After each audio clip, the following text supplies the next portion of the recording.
જય માતાજી મિત્રો, વિચાર મંથનની જ્ઞાન યાત્રામાં આપનું હાર્દિક સ્વાગત છે.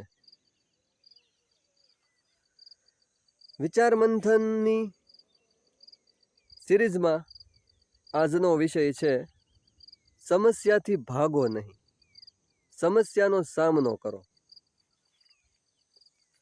મિત્રો, આપણા જીવનમાં ઘણી બધી સમસ્યાઓ આવતી હોય છે. કોઈ વિના કારણે આવતી હોય છે, કોઈ પરિસ્થિતિને લઈને આવતી હોય છે, તો કોઈને આપણે પણ જન્મ આપી દેતા હોઈએ છીએ કે જે આપણા દ્વારા ઊભી થતી હોય છે. તેનો આપણને ખ્યાલ ના હોય, પરંતુ મોટાભાગની પરેશાનીઓ, સમસ્યાઓ કે સંકટો આપણા દ્વારા પણ ઉત્પન્ન થયેલી હોય છે. હવે આપણે આજે આપણા જીવનમાં કોઈ પણ પ્રકારનું જે સંકટ આવે ત્યારે મૂંઝાઈ જતા હોઈએ છીએ, પરેશાન થઈ જતા હોઈએ છીએ, અને તેનાથી દૂર કેમ રહેવું,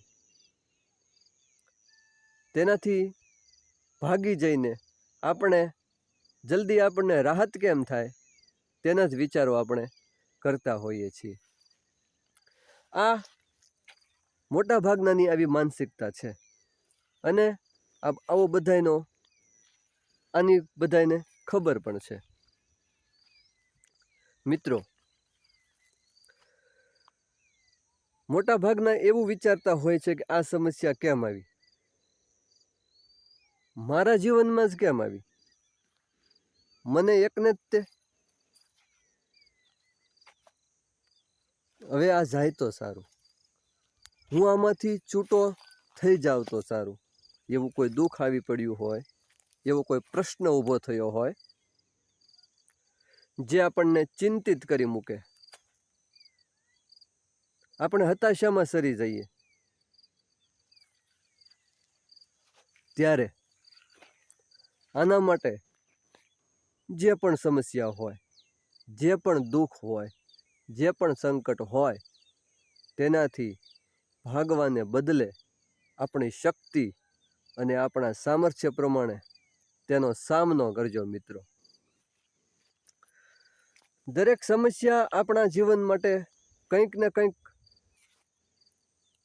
તક લઈને આવી હોય છે, તેનો આપણને ખ્યાલ નથી હોતો.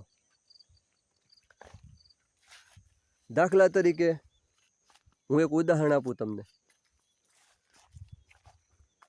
તમને 500 બાળકો સાચવવાનું કાર્ય સોંપવામાં આવે છે. તમને કોઈ અનુભવ નથી, તમને એના વિશે કોઈ માહિતી પણ નથી,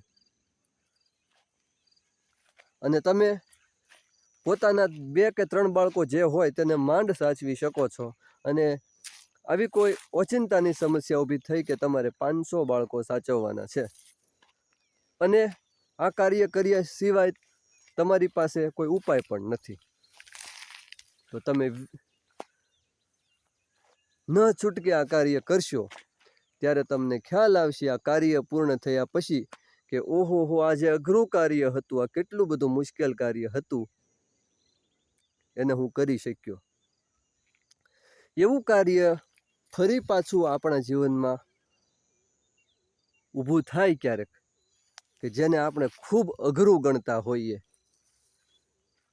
એ કાર્ય ફરીથી આપણા જીવનમાં આવે આગળના પ્રસંગોમાં, તો આપણે તેને આસાનીથી, સરળતાથી તેનું નિરાકરણ લાવી શકતા હોઈએ છીએ. મિત્રો,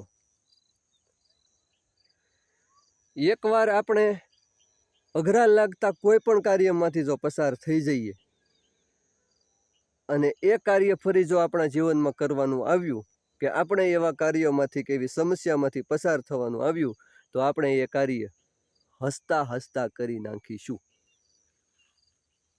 પછી આપણા માટે એ ડાબા હાથનો ખેલ થઈ પડશે, પરંતુ શરૂઆતમાં જ જો આપણે તે કાર્ય કરવાનો ઇનકાર કરી દઈએ, એ કાર્ય કરવા માટે આગળ જ ના વધીએ, તો આપણને એ કાર્ય મુશ્કેલ જ રહેવાનું છે, જે પણ કાર્ય હોય. આવું આપણા જીવનમાં બનતું હોય છે. અને જિંદગીની વિવિધ સમસ્યાઓ આપણને કંઈક ને કંઈક શીખવાડીને જાય છે. આપણને એ કાર્ય કર્યા પછી અનુભવ થઈ જતો હોય છે અને આપણે એ કાર્યમાં જે આપણને અઘરું લાગતું હતું એમાં આપણે હોશિયાર થઈ જતા હોઈએ છીએ. મિત્રો, એકવાર એક સાધુ મહાત્મા એક વૃક્ષ પાસેથી પસાર થઈ રહ્યા હતા. એ વૃક્ષ ઉપર કેટલાક વાંદરાઓ કૂદાકૂદ કરતા હતા, એની મસ્તીમાં ખોવાયેલા હતા. અને જેવા આ મહાત્મા એ વૃક્ષની નજીકથી પસાર થયા કે પેલા વાંદરાઓ તેની પાછળ પડ્યા. તે મહાત્મા ભાગવા લાગ્યા તો વાંદરાઓ તેની પાછળ ભાગવા લાગ્યા. થોડે દૂર ગયા હશે કે કોઈ વ્યક્તિ સામો મળ્યો અને તેમણે એ મહાત્માને કહ્યું કે મહાત્મા, તમે ભાગો નહીં, તમે વાંદરાઓ સામે ઊભા રહી જાઓ એટલે વાંદરાઓ આપોઆપ જતા રહેશે. અને તેમ જ થયું. મહાત્માએ પેલી વ્યક્તિનું કહેવું માનીને તેઓ વાંદરાઓની સામે ઊભા રહ્યા અને પેલા વાંદરાઓ સાધુ મહાત્માની પાછળ દોડતા આવતા બંધ થઈ ગયા અને ત્યાં જ ઊભા રહી ગયા અને ફરી પાછા એ વૃક્ષ ઉપર જતા રહ્યા. કહેવાનો મતલબ કે મિત્રો, તમે સમસ્યાથી ભાગશો, મુશ્કેલીથી ભાગશો તો એ સમસ્યા તમારી પાછળ જ રહેવાની છે. એ ઉલટાની વિરાટ સ્વરૂપ ધારણ કરીને આવશે, પરંતુ તમારો પીછો ક્યારેય નહીં છોડે. પેલા વાંદરાઓ જેવી રીતે મહાત્મા ચાલતા હતા અને તેમની પાછળ પાછળ દોડતા હતા, એવી જ રીતે આપણા જીવનમાં આવેલી જે પણ સમસ્યા હોય, જો તમે ભાગી જશો, દોડીને ક્યાંક દૂર જતા રહેવાનું વિચારશો તો એ સમસ્યા તમારી પાછળ પાછળ જ રહેવાની છે. અને જ્યારે પણ ફરીથી તમે તેનાથી કદાચ રાહતનો દમ ખેંચ્યો હશે ભાગીને, દૂર થઈને, નાસીને, તો જ્યારે પણ એ સમસ્યા પાછી આવશે ત્યારે તમને ખ્યાલ આવશે કે આ પહેલાં કરતાં તો ખૂબ અઘરી થઈ પડી છે. મિત્રો, એટલે જીવનમાં જે કાંઈ સમસ્યાઓ આવે, પોતાની શક્તિ, પોતાની ક્ષમતા પ્રમાણે, પોતાના સામર્થ્ય પ્રમાણે મિત્રો તેનો સામનો કરો. જરૂર લાગે ત્યાં આપણા મિત્રો અને સ્નેહીઓનો સહકાર લો. જે પણ સમસ્યા હોઈ શકે, જીવનમાં ઘણી બધી ડગલે ને પગલે સમસ્યાઓ આવે છે. તો આજના વિચાર મંથન મારફત કહેવાનો મારો આશય એ જ કે મિત્રો,